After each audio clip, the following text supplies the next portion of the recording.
Yo, what's up mga Kadoy TV Sports? Well, ito po ang topic natin. Ito yung mga paboritong mga pa-shoutout. Okay, kaya simulan na po natin. Okay, fake news season started already mga boss. Kaya na sinasabi ko dito, pagka off ng PBA, ayan na ang mga fake news vloggers, no? Dahil nga naman, walang PBA, kailangan po ng kwento, chikat, intriga. Okay. So, ilan po dyan, ginagamitan na ng word update. Pero may question mark. Anong kabalbalan yan? Once you tell your followers, no, your listeners, your viewers, ng update, yun po yung naganap na at ipinapaalam nyo na sa inyong mga taga-panood, taga-subaybay. Kapag po may question mark, iniintriga nyo sila. Ganun po ang diferensya niyan. Okay, huwag nyo lituhin. So, ano yung ibig ko sabihin niya po, Japet Aguilar? Pinag-retire na nila. Sino nila? Edi yung mga tinutukoy ko. Tignan nyo sa social media. Check nyo po sa legit sources. Wala pong Japet na nag-retire. Meron, nag-retire siya as Gilas player. Matagal na po yun. Okay. Marahil, ang kanila pong ginagamit, no? Kasi di ko naman po pinapanood yung mga ganyang klase ng content. Wala pong kakakwenta-kwenta. Basta hindi galing sa legit sources, hindi pinapanood ni Doy TV. Marahil, dalawa ang ginagamit nila. Number one, okay? Teka sandali, baka hindi pa kayo follower and subscribers. Yan ang sinasabi ko, no? Naglipa ng fake news vloggers, pag di nyo napanood si Doy TV, malamang mapapaniwala kayo. Kaya follow and subscribe na. Sa mga existing followers and subscribers natin, like lang po, no? Para po matulungan naman natin yung iba pang naliligaw ng landas dyan, no? Na nililigaw ng mga fake news peddlers, fake news vloggers. Okay, balik tayo. Dalawang bagay, malamang, number one, is yung napabalita rin po, no? I do not know it's true, na may binulong daw po si Justin dito kay Japet. Siyempre, special moment yun kung sakaling nangyari man yung bulungan na yun, di ba? Dahil hindi na po ganun kadali, no? Nakunin ng championship. They took how many years? 2023, 2024, 25, 26, took them 3 years, no? At they don't know what will happen in the future. Dahil nga po, grabe ng competition sa PBA, di po ba? Darating na mga nagdalakas ng players. Kaya po, they share those moments. Kung nasabi man po nila yon or ni Justin, kung may bulungan man naganap, di ba? They're just sharing that special moment. Okay? Tagalan nila magka-teammate 10 years na si Justin sa Ginebra, di ba? Okay, pangalawang bagay dyan, marahil yung rotation kay Japet. Dahil nakita naman po natin, most of the time is Troy Rosario, di po ba? Hindi na katulad ng dati na si Japet ang always starter, di po ba? Kasi nga po, galing sa injured yung tao. Then tapos, si Coach Atres lagi naghahanap po ng matchup na kakaiba.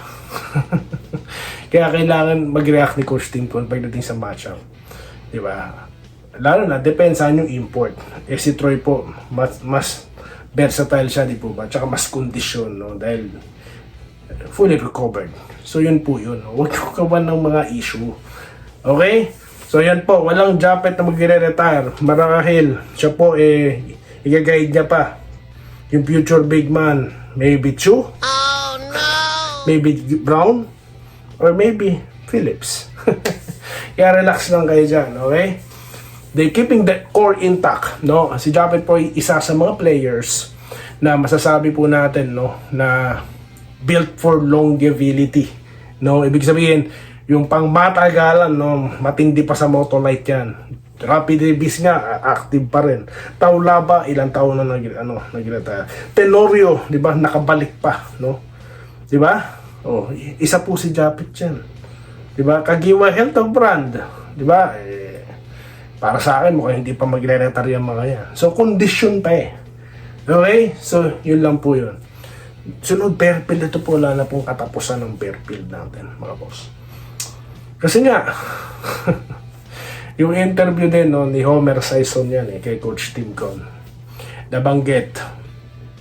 Ito po, napanood ko yun, no? Kaya alam ko yung kwento. Yan naman po yung latest pa so far, di ba? Na pangalanan po yung Ginebra as gusto niya maglaro doon. At hindi lang naman Ginebra different SMC teams din di ba? Ngayon, ano sa tingin ko ang dahilan kung bakit hindi siya kukunin ng Ginebra, no? Ulitin ko hindi po dinidiscredit or hindi po winawalang bahala yung talent ng tao. Isa 6'2", ultimate scorer yan. Okay? So, hindi mo basta-basta tatablahin yan. Pero sino ipapalit mo dyan? Kasi nga, kailangan nila ng valuable asset na kapalit niyan. Thompson, Barrientos, hindi nga po pwede mangyari. No? Okay? And when it comes to the future, meron pa po mga players ang Ginebra like David at ito po si Abis. No? Okay?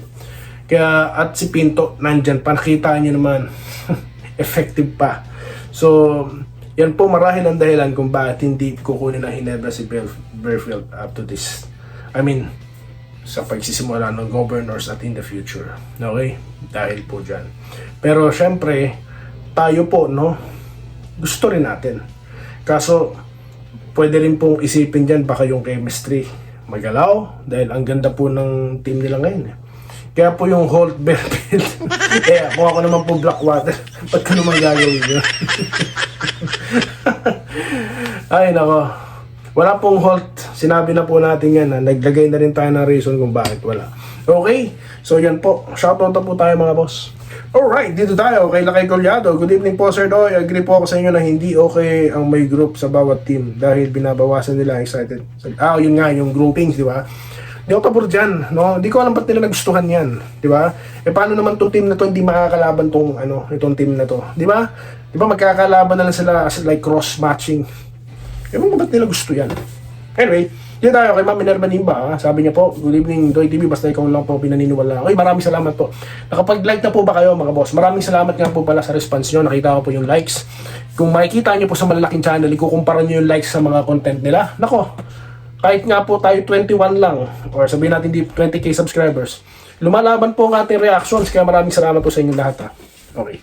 Dito po tayo kay kay Sir Carlito Buliman, nag-good day. Inaabangan ko lagi later sa PBA. Salamat po sir, makakaasa kayo, no? Lagi tayo nagre-research dyan. Nasaan ba si Meta? Kanina pa ako hinahanap ko si Meta. Hindi ko nalagay dito sa set natin. Arthur Primo, kaya gusto ko makinig sa'yo idol, laging totoo. Maraming salamat po. No?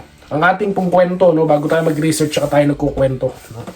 Salamat po. Winnie Bartayo, good evening. Pwede kay Berfield trade. Actually, pwede po yan.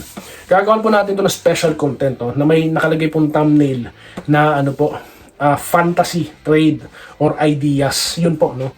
Hindi po yung malapit news na ginagawa ng mga sinong mga vlogger dyan. Kaya di ako nanonood kung kaninong vlogger, sa totoo lang. Never po ako nanonood sa mga yan. Ayoko mag-aksaya ng oras. Okay?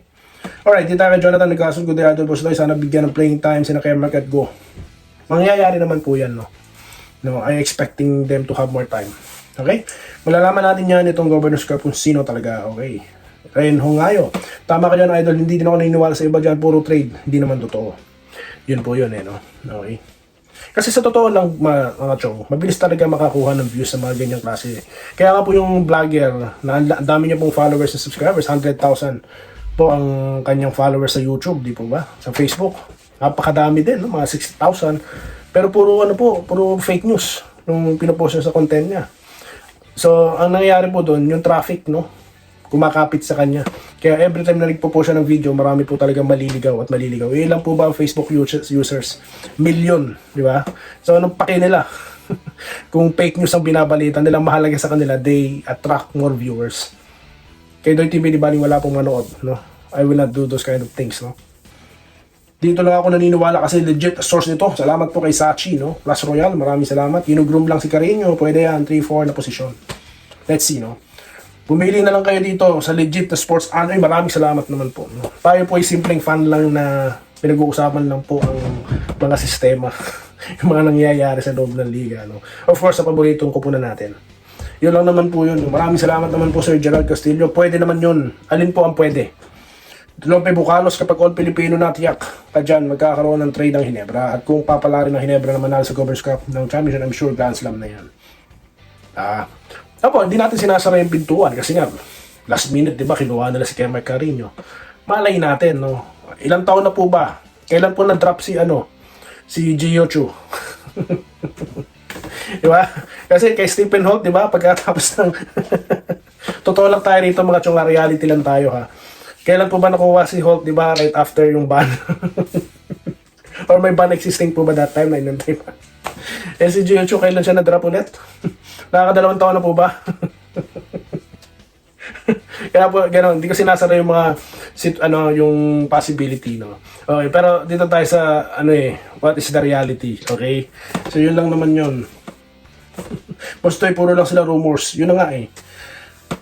Joel Castillo, tigilan muna natin ang wishful thinking. Malabo yan dahil 3 years pa ang ban si Malonzo second, hindi hamak na mas magaling si Parks. Okay. Peke ang news nila. July 10 na mga kulelat ang mga unang game. Yun na nga eh. Di ba? Nilagay sa bracket A ang Blackwater para walang ipanalo, makukuha ng index ang first pick. Boji TV, salamat po sir sa maraming heart na yan. Joseph Pineda, kaya hindi ko pinapanood mga fake news vlogs na yan, Idol Doy, kasi alam ko naman fake news bracket at bracket B ang Governor's Cup. Now I'm not agreeing dyan. Yes, yan po marami pong mga kababayan tayong hindi rin agree dyan. Arnold Sarwan, ganda naman ni Kim Chu, lakas. Napasok si Kim Chu sa usapan. Gusto niyo po ba mag-showbiz sa Doy TV? Kasi alam niyo po, updated din ako sa showbiz. Natawa naman ako rito kay Arnold. Kim Chu. Fake news, ang dami kasi eh. Yan nga off-season nga eh. Kaya nga po, fake news season started. Rodwando Pasdilla, good afternoon, Idol Doy TV, malabo pa yan, bumalik sa BBA. Yun na nga po eh. Kasi nga po, kapag ang tao nakita Malonzo, excited na sila. No? Pag nakita nila na yung malakas mapupunta sa Hinebra, excited sila. Tayo din po, no? Kaya nga dito, no, hindi ko pinapayagan yan, pinapansin natin yan. Nasa na ba kasi yung magpapangalan daw kuno ng mga fake news page? Sir, nakamonitor na kayo sa akin, alam ko. Sana marinig nyo tong aking panawagan, no? Nagsuot pa kayo ng kung ano-anong battery gear dyan eh, no? Napapangalanan nyo mga fake news. Sabayan nyo na si Doy TV, no? Para matulungan naman natin ang mga inuuto nilang mga fans. Okay. I doubt gagawin nyo yun. Anyway, maraming salamat po sa inyo lahat. Ito po si Doy TV Sports, no? No, na ayaw ng fake news. Okay, binabakbakan natin yan. Okay? Sa tama lang po tayo. Maraming salamat po sa inyo lahat. Salamat po sa panonood. Subscribe na para sa mga susunod na basketball at boxing videos.